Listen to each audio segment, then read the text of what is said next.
Assalamu alaykum yaqin do'stlarimiz.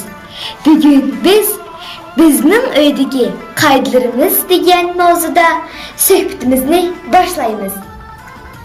Bir-birimizni yaxshi ko'rishimiz kerak. Har qachon haqiqatni so'zlash, yaxshi ko'rgan ishni o'rinlash, ko'p kulish, bir-birimizga hurmat har qachon bo'lishi kerak. Egiz choqlarni ko'zlash, doim maqsadga yetish. O'zimizga ishonchimiz komil bo'lishi kerak. Avatgan kamchiliklarni qaytarishimiz kerak. Ko'p kitob o'qishimiz kerak. Har qachon ota-onalarimizdan ruxsat so'rab ish qilishimiz kerak. Telefon turib ko'p o'tirishimiz kerak. Xato ishlarimizni tuzatishimiz kerak. O'zimizning uyimizni, kiyim-kechaklarimizni, kitob daftarlarimizni doim toza tutishimiz kerak. Bo'lmaydi degan ishlarni qilishimiz kerak.